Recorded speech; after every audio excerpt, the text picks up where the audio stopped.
Bismillahirrahmanirrahim. Assalamu alaikum students. How are you all? I hope all will be good. I am your physics instructor Afaq Ashraf. बच्चे मैं आज आप लोगों के लिए लेकर आया हूँ काइनेमेटिक्स चैप्टर 2 क्लास 9 फिजिक्स का लास्ट वाला आर्टिकल, जिसमें हम लोग देखेंगे किस तरह से एक body freely fall downward move करती है और उस दौरान उसमें जो चेंजिंग होती है, जो उसमें तब्दीलियां आती हैं, वो किस तरह से रूनुमा होती है, उनको हम लोग डिस्कस करेंगे। अभी तक आप लोगों ने हमारा चैनल सब्सक्राइब नहीं किया तो इसको जल्दी से सब्सक्राइब कर लें। लाइक कमेंट शेयर करना मत भूलिएगा ताकि इस चैनल पर जितनी भी वीडियोस हैं वो आप तक पहुंचाई जा सके। तो लेट्स स्टार्ट बच्चे, आज का लेक्चर हम लोग स्टार्ट करते हैं। सबसे पहले तो आप लोगों को फ्रीली फॉल का पता होना चाहिए। फ्रीली फॉल यानी बगैर किसी पकड़ के, ग्रिप के, कोई चीज, जो कोई ऑब्जेक्ट है या कोई थिंग है वो नीचे की तरफ मूव कर रही है under the force of gravity. क्या है? Under the force of gravity. इसमें ये होता है कि जब आप किसी ऑब्जेक्ट को किसी हाइट यानी सर्टेन हाइट से, स्पेसिफिक हाइट से नीचे की तरफ फेंकते हैं तो उस दौरान जो उसके ऊपर फोर्सेस एक्ट करती हैं या जिस फोर्सेस के थ्रू वो नीचे की तरफ मूव करता है और फिर नीचे पे आकर वो अपनी जो फोर्स को चेंज करता है, वो क्या चीज है, वो क्या कंसेप्ट है, वो हम लोग इस लेक्चर में इंशाल्लाह सीखेंगे। ठीक है। अगर किसी भी चीज की आपको समझ ना आए, आपने कमेंट सेक्शन लास्ट में बताना है कि क्या आपको इस चीज की समझ आई है या नहीं, ताकि आप लोगों के क्वेश्चन का बर वक्त आंसर दिया जा सके। सबसे पहले आप लोगों का फ्री फॉल एक्सेलरेशन, आजादाना गिरता हुआ जो आपका एक्सेलरेशन है वो क्या है। किसी भी बॉडी का या किसी भी जिस्म का आजादाना तौर पर गिरता हुआ एक्सेलरेशन तब कैलकुलेट होगा जब आप लोग किसी ऑब्जेक्ट को किसी हाइट से ऊपर जाकर नीचे की तरफ फेंकेंगे और उस फेंकने के बाद क्या होगा, वो वाला एक्सेलरेशन गेट करेगा। हम लोग इस जमीन के ऊपर एक मखसूस फोर्स की वजह से ग्रिप में है। अगर हम लोग चाह कभी एक जगह से दूसरी जगह पर छलांग लगाएंगे तो हमारे पास क्या होगा, थोड़े से वक्फे के बाद वो जो छलांग लगाई है वो दोबारा से क्या होगा, हमें जमीन की तरफ वापस ले आएगी। क्यों?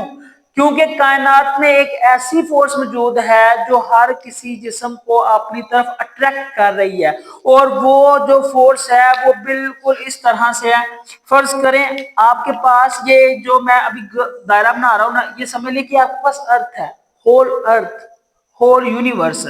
तो इसके सेंटर में जो है ना वो वाला पॉइंट, वो वाली अट्रैक्शन की फोर्स है, वो इतनी कम होने के बावजूद हमें महसूस नहीं होती। लेकिन यहाँ पर ये आप लोगों की वो सरफेस है जहां पर आप लोग वॉक कर रहे हैं, मूव कर रहे हैं, ठीक है, चीजों को आगे पीछे लेके जा रहे हैं। तो यहां से लेकर यहां तक जो इसका डिस्टेंस होगा या इसका ट्रेवलिंग ऑब्जेक्ट डिस्टेंस होगा, उसको जो ग्रिप में रख रही है वो है आपके पास वैल्यू ऑफ जी, जो होती है conventionally 10 metre per second square और अप्रोक्सीमेटली देखें तो वो होती है 9.8 मीटर पर सेकंड स्क्वायर। तो हमारे यूनिवर्स में एक ऐसी फोर्स मौजूद है जो हर ऑब्जेक्ट को एक मखसूस फोर्स की वजह से अपनी तरफ ग्रिप में रखती है, यानी उसको अपनी सेंटर की तरफ अट्रैक्ट करती है। इसलिए हम लोग ज्यादा हाई ऊपर नहीं जा सकते। इसकी निस्बत अगर हम लोग चांद पर जाकर देखें तो चांद के ऊपर ग्रेविटी की फोर्स कम होती है और वो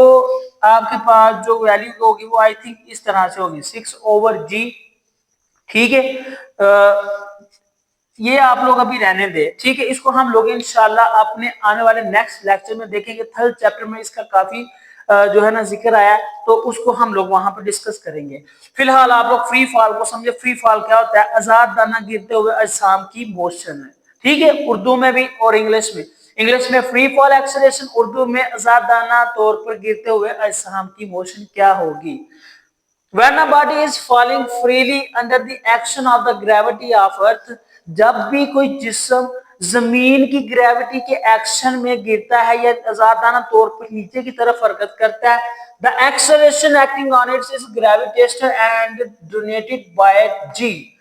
तो वो जिस एक्सेलरेशन की वजह से नीचे की तरफ या ग्रेविटेशनल एक्सेलरेशन के जेरे असर अपनी नीचे की तरफ हरकत करेगा, तो उसको हम लोग जी से जार करते हैं। वो क्या है? आपके पास स्मॉल जी है। ये मैंने पॉइंट्स बना दिए ताकि आपके लिए हेल्पफुल है। तो वो जो ऑब्जेक्ट होगा उसके ऊपर जो ग्रेविटेशनल एक्सेलरेशन एक्ट करेगा उसकी जो वैल्यू है अप्रोक्सीमेटली वो 9.8 metre per second square. Linear acceleration में आप लोग एएसएसआर करते हैं, लेकिन अंडर द ग्रेविटी जब आप किसी चीज को डील करेंगे, ग्राउंड की डीलिंग करेंगे, तो वो आप लोग ग्रेविटेशनल एक्सेलरेशन की मदद से डील करेंगे। Get it. फिर कहता है कि we shall use the value of the G as 10 metre per second का फॉर कन्वीनियंस, आसानी के लिए हम लोग वहां पर 10 मीटर पर सेकंड वाली वैल्यू को नोट करेंगे। Freely falling bodies move vertically downward straight line with uniform acceleration g. ठीक है, आपके पास जो ज्यादा ना तौर पर गिरता हुआ जिस्म है, ये गिरता हुआ ऑब्जेक्ट है, वो यूनिफॉर्म एक्सेलरेशन जी की वजह से बिल्कुल स्ट्रेट लाइन नीचे की तरफ मूव कर रहा होता है। कहां पर मूव कर रहा है? बिल्कुल स्ट्रेट लाइन नीचे की तरफ मूव कर रहा होता है। फॉर एग्जाम्पल क्या करते हैं हम लोग, एक हाइट यानी एक बुलंदी के ऊपर चले जाते हैं, किसी बुलंद इमारत के ऊपर चले जाते हैं, वहां पर जाकर हम लोग क्या करते हैं, किसी ऑब्जेक्ट को नीचे की तरफ फेंकते हैं। क्या होगा ये देखिएगा, जब हम इसको नीचे की तरफ फेंकेंगे ना तो ये बिल्कुल स्ट्रेट लाइन की तरफ नीचे की तरफ आएगा, बिल्कुल स्ट्रेट लाइन। ये देखिए बिल्कुल स्ट्रेट लाइन क्या होगा, नीचे की तरफ मूव करना शुरू होगा। वो किसके अंदर करेगा? वो ग्रेविटेशनल एक्सेलरेशन। और उस हिसाब से जो उसकी मोशन की लाइन होगी वो बिल्कुल स्ट्रेट लाइन होगी, अंडर द ग्रेविटी होगी, और जो वो एक्सेलरेशन होगा वो आपके पास 10 मीटर पर सेकंड स्क्वायर होगा। यहाँ पर कुछ एग्जांपल्स आप लोगों को गिवन की है कि ये देखें आपके पास ये वाला जो ऑब्जेक्ट है, इसको जब हम लोग एक सर्टेन हाइट से लेकर जा रहे हैं और वहां से हम लोगों ने इसको फॉल करवाना है, तो जो इसकी वी आई वेलोसिटी है यानी इसकी जो इनिशियल वेलोसिटी है वो आपके पास 0 है। एट द रेस्ट इसकी कोई भी वेलोसिटी नहीं है। लेकिन जैसे जैसे हम लोग उसको हाइट से बिल्कुल नीचे की तरफ मूव ऑन करवाएंगे, उसको ऊपर से छोड़ देंगे, तो वो अंडर द ग्रेविटी एक्सेलरेशन नीचे की तरफ मूव करना शुरू कर देगा। और जब वो मूव करेगा तो वो एक्सेलरेशन 9.8 मीटर पर सेकंड और 10 मीटर पर सेकंड का एक्सेलरेशन गेट कर लेगा। और जब वो एक्सेलरेशन की वैल्यू गेट कर लेगा तो इसके मतलब जो उसकी पहले 0 वेलोसिटी थी वो उसके पास कुछ स्पेसिफिक वेलोसिटी आ जाएगी, और वो जो वेलोसिटी होगी वो आपके पास वी एफ वेलोसिटी होगी। क्या होगी? वो आपके पास वी एफ वेलोसिटी होगी। ठीक है, फिर क्या है आपके पास जो इसका पॉइंट बनता है, अगर हम लोग इस तरीके से किसी चीज को या किसी ऑब्जेक्ट को डील करते हैं तो उस लिहाज से जो हमारे पास हरकत की मसावात हैं, इक्वेशंस ऑफ मोशन है, तो वो इस तरह से चेंज हो जाएंगी। वो किस तरह से चेंज होगी ये देखिएगा, V F is equal to V I plus G T. ये आपके पास यहाँ पर ए हुआ करता था, लेकिन in the case of the gravitation, in the case of the ground, we can write it in the replacement of the a g. हम लोग जो कि ग्राउंड यानी जमीन के ऊपर रहते हुए किसी ऑब्जेक्ट की मोशन को डील कर रहे हैं, तो वहां पर जो एक्सेलरेशन होगा वो ग्रेविटेशनल एक्सेलरेशन होगा। Get it? ये जो आपके पास इक्वेशन नंबर 1 है, इसको हम लोगों ने एवरेज एक्सेलरेशन में पढ़ा था। एवरेज एक्सेलरेशन क्या कहता है कि अगर आपके पास जो चेंज इन वेलोसिटी है वो यूनिफॉर्म हो विद रिस्पेक्ट टू टाइम, तो जो एक्सेलरेशन होगा वो यूनिफॉर्म हो जाएगा। और यूनिफॉर्म की सूरत में हम किसी भी वैल्यू को उसकी इक्वेशन को इस तरह से लिख सकते हैं, V F is equal to V I plus G T. क्योंकि ये जो डेल वी होता है ये V F minus V I के इक्वल होता है डिवाइडेड बाय टी। ठीक है, दूसरी साइड पर एक्सेलरेशन है, यहाँ पर एक्सेलरेशन होता है, ये उसके साथ जाकर मल्टीप्लाई हो जाएगा। हमें इस तरह समझ आ जाए कि वहां पर यूनिफॉर्म मोशन है।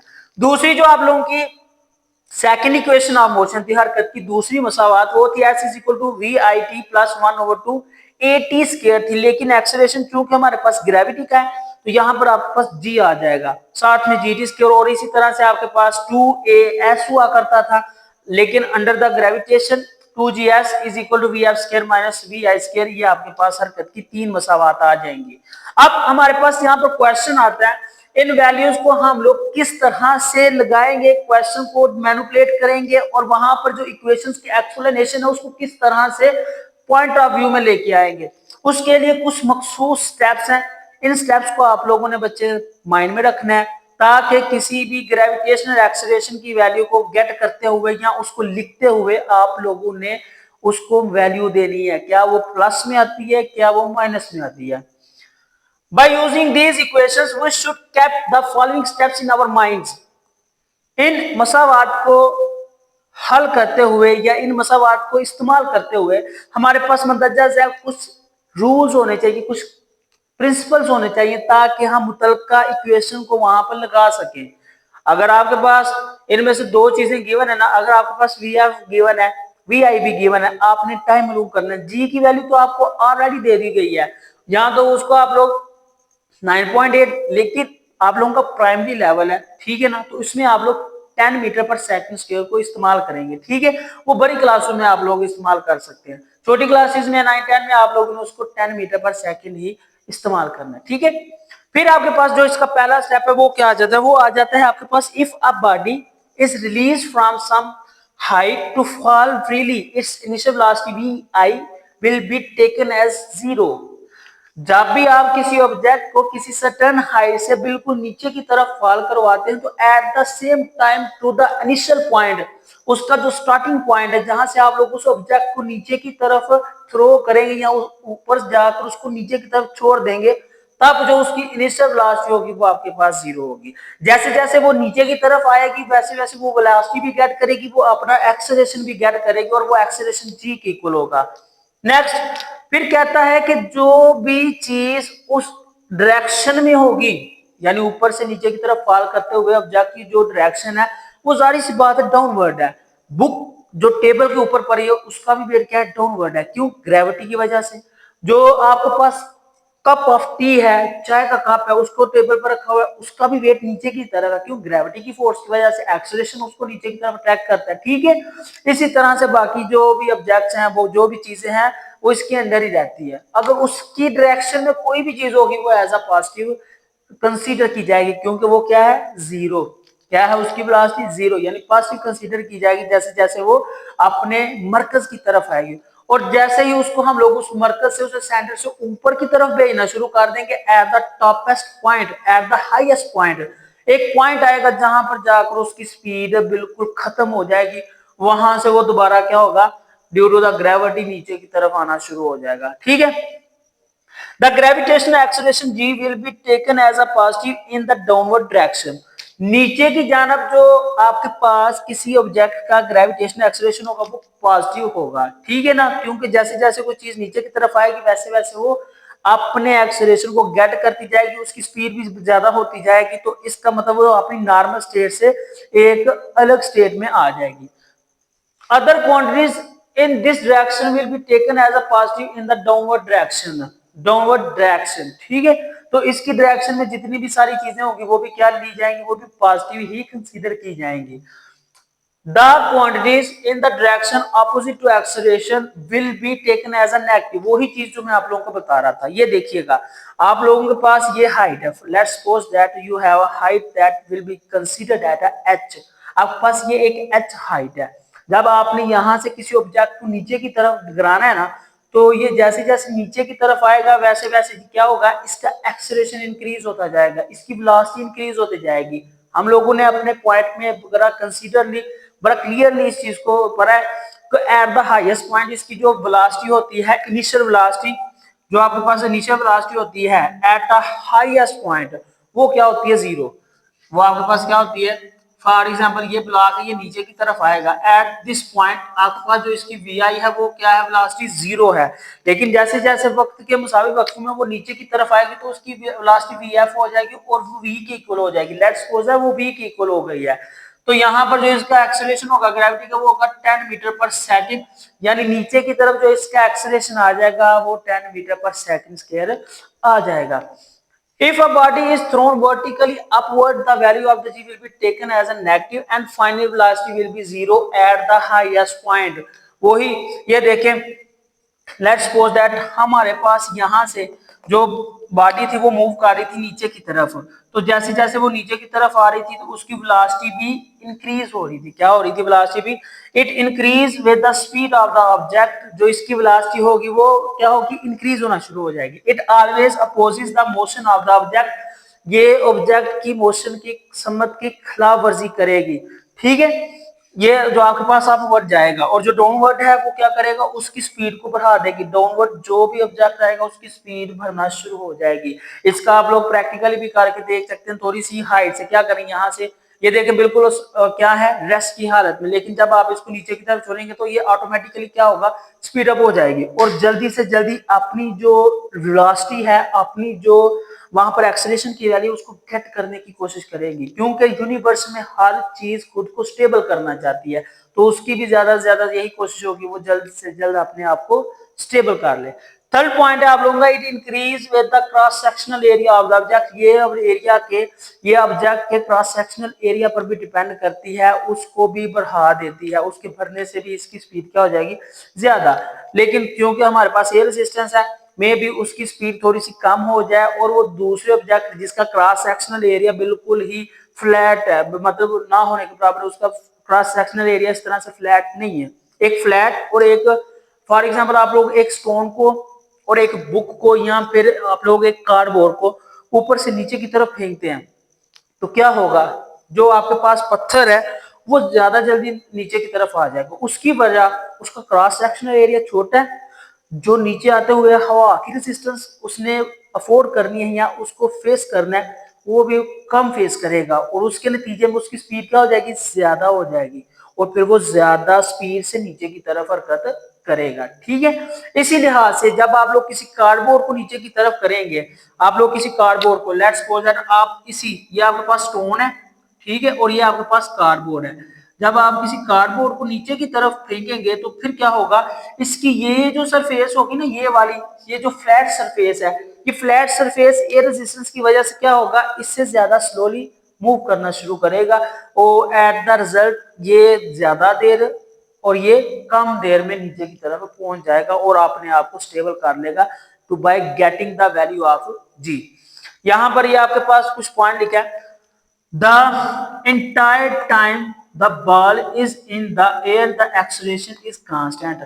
सारे के सारे वक्फे में जो वो बॉल होगी उसका जो एक्सेलरेशन होगा वो आपके पास ए यानी जी कांस्टेंट होगा, क्योंकि वो क्या कर रहा है, बिल्कुल स्ट्रेट लाइन में नीचे की तरफ आ रहा है, जैसे जैसे नीचे की तरफ आ रहा है उसका एक्सेलरेशन जो है वो पॉजिटिव होता जाएगा, वो पॉजिटिव एक्सेलरेशन गेट करता जाएगा और उसके पास जो फाइनल वेलोसिटी वो भी गेट हो जाएगी when it is in the upward direction। और जैसा कि मैंने आप लोगों को बताया कि ये देखें, आप लोग क्या करेंगे, किसी ऑब्जेक्ट को ऊपर की तरफ फेंकते हैं ना, तो एट द सम पॉइंट्स थोड़ी सी हाइट पे जाकर या आप लोग जिस फोर्स से उसको ऊपर भेजेंगे, मे बी वो 2 सेकंड का टाइम ले रहा है, मे बी वो 3 सेकंड का टाइम ले रहा है, मे बी वो 4 सेकंड का टाइम ले रहा है, एट द लास्ट उसने करना क्या, उसने अपनी मोशन को ही गुम कर देना और वो नीचे की तरफ दोबारा से फॉल करेगा।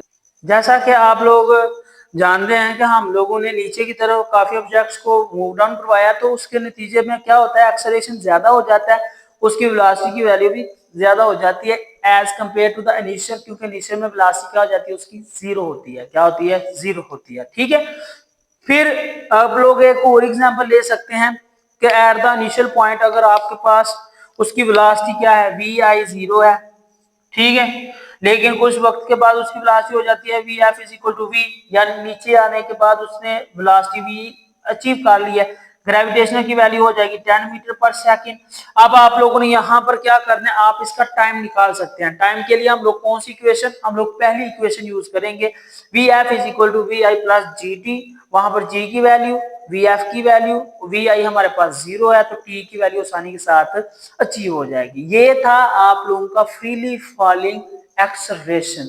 ये असल में गैलीलियो ने मुतारफ करवाया था। उसने कहा था कि अगर हम लोग किसी हाइट पर जाकर दो चीजों को एक एट द सेम टाइम नीचे की तरफ फेंकते हैं, क्योंकि उसका क्रॉस सेक्शनल एरिया पर अमल करने वाली जो एयर रेजिस्टेंस उसकी वजह से एक ही ऑब्जेक्ट की जो स्पीड है वो कम हो जाएगी। मैंने आपको बताया कि जितना ज्यादा उसका सरफेस एरिया होगा उतना ही उसको एयर रेजिस्टेंस फेस करना पड़ेगी। ठीक है, तो लिहाजा आपके पास ये भी फैक्टर बहुत इम्पैक्ट रखता है, बहुत ज्यादा असरअंदाज रखते हैं। फिर आप लोगों का एक छोटा सा टॉपिक है रिलेटिविटी। इसका ज्यादातर हिस्सा आप लोग बड़ी क्लासेस में पढ़ेंगे, यहाँ पर जस्ट आप लोगों ने इसका मेन थीम पढ़ना है। एल्बर्ट आइंस्टाइन 1905 में उसने ये लॉ पेश करवाया था कि कोई भी जिस्म, कोई भी ऑब्जेक्ट स्पीड ऑफ लाइट से ज्यादा तेजी के साथ हरकत नहीं कर सकता। रिलेटिविटी का यही था असूल। बहुत ही सिंपल वर्ड्स में मैंने आप लोगों को क्लियर कर दिया, चाहे वो एनर्जी है, चाहे वो जितना तेज हरकत करने वाला मैस है, कोई भी दुनिया में in the universe there is nobody to move और can get the speed of the light, जो कि आपके पास होती है कम से कम 3 मल्टीप्लाई बाय 10 की power 8 metre per second square. ठीक है, इस तरह से 3 × 10 की ताकत 8, आप इस तरह से लिख सकते हैं 3 × 10⁻8 मीटर पर सेकंड। ये आपके पास स्पीड ऑफ लाइट है। क्या है? स्पीड ऑफ लाइट, जो दुनिया में सबसे ज्यादा स्पीड जो है मानी जाती है, और वो क्या है आपके पास? Speed of light. There is no body to get the that speed of light. तो कोई दुनिया में कोई भी ऐसी चीज नहीं है तो जो स्पीड ऑफ लाइट को अचीव कर सके। और यही आपके पास रिलेटिविटी का असूल था कि दुनिया में कोई भी चीज स्पीड ऑफ लाइट को अचीव नहीं कर सकती, चाहे वो आपके पास यूनिवर्स की एनर्जी है। ये देखिए मैंने आप लोगों को यहाँ पे लिख दिया हुआ है, इंक्लूडिंग ऑब्जेक्ट्स आर एनर्जी। ठीक है, मैं एक दफा आपको पढ़ के बता देता हूँ। इन 1905 ईस्वी में famous scientist Albert Einstein proposed his revolutionary theory of the special relativity when which modified the basic concept. 1905 ईस्वी में फेमस मशहूर साइंसदान अल्बर्ट आइंस्टाइन, जिसने रेवोल्यूशनरी थ्योरी पेश की, स्पेशल रिलेटिविटी। क्या थी? स्पेशल रिलेटिविटी की थ्योरी, जिसने बेसिक कांसेप्ट को क्लियर कर दिया।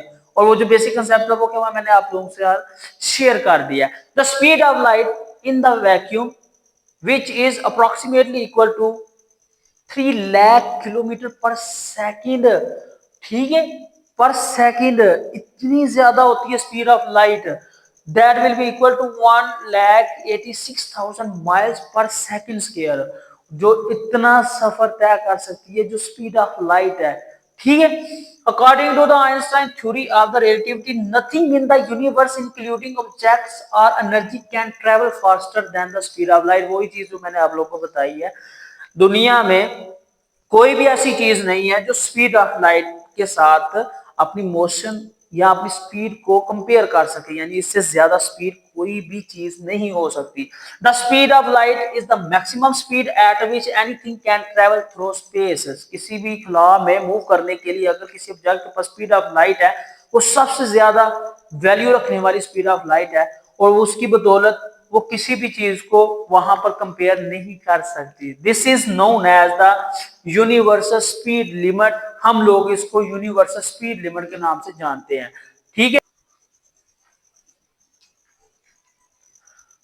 तो बच्चों हम लोगों ने यहाँ पर आज का जो काइनेमैटिक्स के लास्ट 2 आर्टिकल्स थे उनको डिस्कस कर लिया है। आई होप आप लोगों को इसकी अंडरस्टैंडिंग हो गई होगी। अभी तक आप लोगों ने हमारे चैनल को सब्सक्राइब नहीं किया आप टीचिंग जोन को, तो इसको लाजमी सब्सक्राइब करें, लाइक कमेंट शेयर लाजमी करें।